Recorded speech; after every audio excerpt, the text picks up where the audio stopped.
당시에 옛날에 우리 예수님 때의 유대인들, 특별히 바리새인들, 메시아에 대한 꿈을 가지고 소망을 가지고 있었죠. 어떤 메시아상, 어떤 그리스도상을 가지고 있었습니까? 아주 강한 왕, 그죠? 그 나라를 옛날에 그 다윗 시대 때, 솔로몬 시대 때 그런 왕의 모습, 그런 힘 있는 왕의 모습, 위대한 모습. 그래서 어떻게 해요?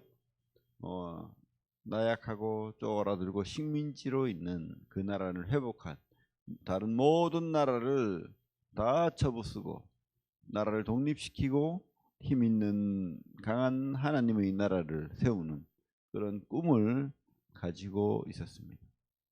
그런데 주님을 봐서는 도저히 그런, 그죠? 매치가 안 되는 거예요. 초라하고, 어찌 생각하면, 그죠? 초라하고 볼품없고, 우리 이사야 53장 말씀처럼 그렇게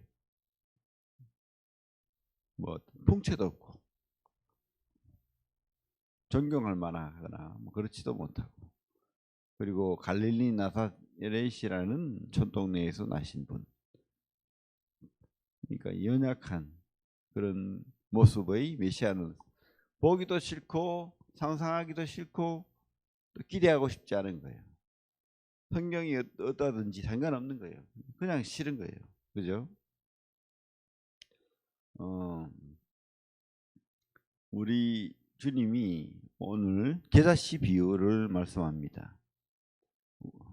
4장 30절에 뭐라고 하죠? 또 이르시되 우리가 하나님의 나라를 어떻게 비교하며 또 무슨 비유로 나타낼까? 그죠? 계자씨 하나. 지금 내가 가지고 있는 건 모르겠어요. 계자씨가 뭐 그렇게 세상에서 가장 작은 씨다 그런 거 아닙니다. 그죠? 한 깨, 우리 그 참깨 있죠? 아니면 뭐 그 들깨 알 같은 그 정도 크기, 오히려 그보다 클 수도 있어요. 그런 씨입니다. 그러니까 일반적으로 보통 작은 씨만 하죠. 그 씨가 심겨지면 어떻게 된다는 겁니까? 작은 씨가, 한 알의 작은 씨가. 성경 뭐라고 하죠? 심긴 후에는, 32절에 심긴 후에는 자라서 모든 풀보다 커지며 큰 가지를 내나니 공중의 새들이 그 그늘에 깃들릴 만큼 되느니라. 작은 씨가 나무가 된다는 거죠. 쉽게 말하면 큰 나무가 되어서 새들이 거기에, 그죠? 자기 집을 짓고 그렇게 깃들고 알을 놓고 살 만큼 된다는 것이죠.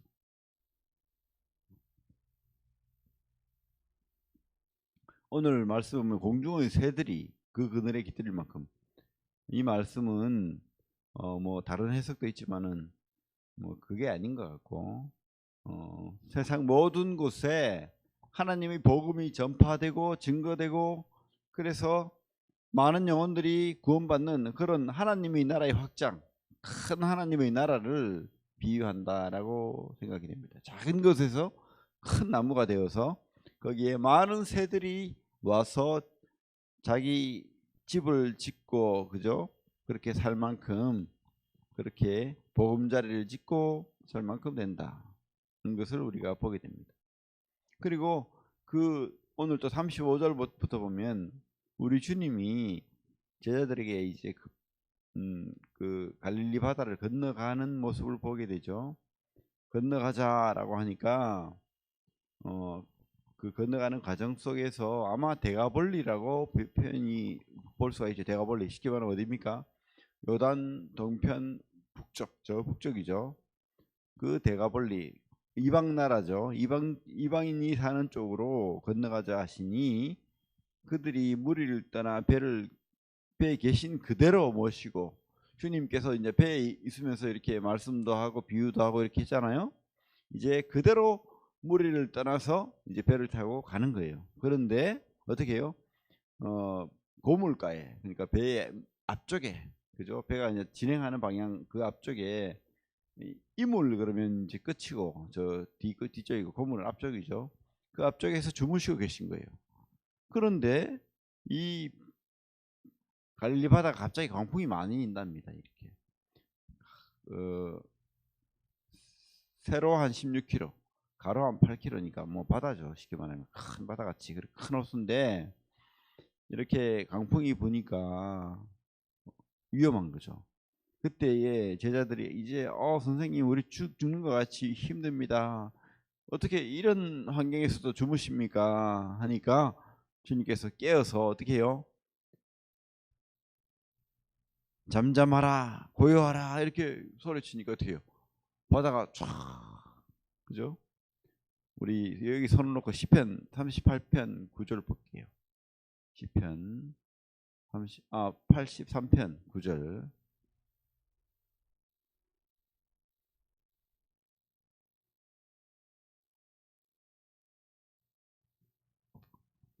잠시만요. 시편 89편 9절 볼게요. 제가 잘못 말했습니다. 89편 9절을 보면 뭐라고 표현되어 있죠? 읽겠습니다. 주께서 바다의 파도를 다스리시며 그 파도가 일어날 때에 잔잔하게 하시나이다. 그죠? 말씀대로죠. 이 자연 만물을 다스리는 분은 누구라고요? 바로 하나님이시라는 것을 보게 됩니다. 바다를 다스리시는 하나님. 그죠? 그러니까 제자들이 깜짝 놀랄 수밖에 없죠. 이분은 누구시지? 진짜 이 메시아인데 이 메시아는 어떤 정체성을 가지고 있는 것인가? 이런 고민을 하는 거예요. 왜? 자연이 말을 들어요. 그죠? 놀라운 일 아닙니까? 그죠? 우리 여기 또 손을 놓고 다니엘서 말씀 좀 한번 볼까요? 다니엘서 7장. 메시아에 대한 예언이잖아요.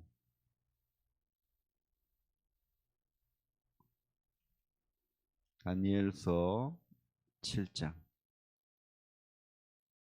13절에서 14절 같이 읽게요. 구약 1245페이지 다니엘서 7장 13절 14절. 내가 또 밤 환상 중에 보니 인자 같은 이가 하늘 구름을 타고 와서 옛적부터 항상 계신 이에게 나아가 그 앞으로 인도되매 그에게 권세와 영광과 나라를 주고 모든 백성과 나라들과 다른 언어를 가진 말하는 모든 자들이 그를 섬기게 하였으니 그의 권세는 소멸되지 아니하는 영원한 권세요 그의 나라는 멸망하지 아니할 것이니라. 오늘 우리가 이 두 여러 가지 이 마가복음의 말씀과 또 구약의 말씀들을 종합해 보면 겨자씨 같이 비록 작은데 큰 나무가 되어서 공중의 권세 잡은 자들이 공중의 많은 새들이 깃들일 만큼 그런 보금자리를 필 만큼 큰 나라가 되는, 그런데 이분은 자연 만물을 다스리는 그런 하나님의 모습을 가진 능력을 가진, 쉽게 말하면 능력을 가진 인자 같으니 사람인데 뭐라고요? 메시아 하나님이신. 분명히 그리스도는 메시아는 사람인데 사람으로 오시는데 그 권세와 그 능력과 그 영광은 뭐라고요? 하나님의 모습이라는 거예요. 그죠? 비록 지금은 볼품없고 부족하지만 좀 연약한 모습을 보이지만 초라한 모습을 보이지만 그분은 바로 하나님이시라. 임마누엘, 우리가 함께 하시는 그 하나님. 그죠? 그래서 우리는 우리 이 땅의 삶 속에 우리가 우리 삶을 적용하면 주님이 함께하는 믿음의 삶을 살지라도 인생의 풍랑은 있다는 거예요. 맞죠? 지금 주님이 주무시고 함께 하시지만 이 주님께서 바라는 것은 이 풍랑 속에서도 우리가 평안을 잃지 않고 믿음을 잃지 않고 주님이 함께하는 그런 믿음 가지길 바라는 거죠. 어떻게 해요? 두려워하지 말라는 거죠. 무서워하지 말라는 거죠. 40절 같이 읽겠습니다. 이에 제자들에게 이르시되 어찌하여 이렇게 무서워하느냐 너희가 어찌 믿음이 없느냐 하시니, 이 믿음이 없느냐는 말씀은 믿음이 적으냐는 말씀과 같은 말이죠. 그렇습니다. 우리가 믿음이 없지는 않죠. 있습니다. 하지만 믿음이 작을 때, 믿음이 연약할 때 두려워하고, 또 주님이 함께하는 걸 믿는다 하지만은 우리 속에는 무서움과 두려움과 공포와 그죠? 혼란함, 그런 연약함이 우리에게도 있다는 것을 우리가 압니다. 하지만 그죠? 반드시 우리가 믿는 것은 입에는 향한 곳으로 도착한다는 거예요. 왜? 주님이 함께 하시니까.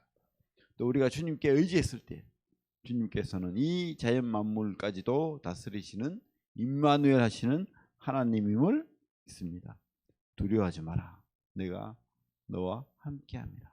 놀라지 말라. 나는 내 하나님이 됨이라. 그죠?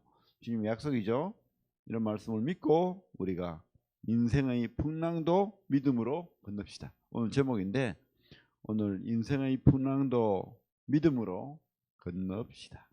이런 믿음을 가지고 그렇게 합시다. 기도하겠습니다. 하나님 감사합니다. 참 주님은 세상 사람들이 보기에 겨자씨 같고 초라한 분이었지만, 그러나 당신은 하나님이셨고 우리 죄를 위해서 이 땅을 구원하시기 위해서 이 땅까지 나다주신 임마누엘 하나님임을 고백드립니다. 참 비록 우리가 우리 눈에 우리를 보고 교회를 보고 또 하면 연약하고 작아 보이지만 큰 나무가 되어서 많은 영혼들이 이렇게 깃들을 그런 하나님의 나라임을 보게 됩니다. 주님, 인생의 풍랑길에 여러 어려움과 풍랑이 일어나고 또 우리 믿음을 흔들고 마귀의 유혹과 세상의 유혹이 우리에게 있을지라도 주여 우리를 붙드시고 도와주시고 당신이 함께 하심을 믿게 하여 주시옵소서. 믿음이 없는 자가 아니라 작은 자가 아니라 큰 자가 될 수 있도록 주님 당신의 그 함께 하심과 도우심을 우리가 믿고 나아가길 원합니다. 반드시 주님은 승리자이고 그 인생의 그 항로에 하나님이 뜻하신 대로 우리를 이끌어 가심을 믿습니다. 주님께 모든 것을 부탁드리고 우리 삶을 주님께 의지합니다. 예수님 이름으로 기도를 드립니다. 아멘. 예, 오늘 주님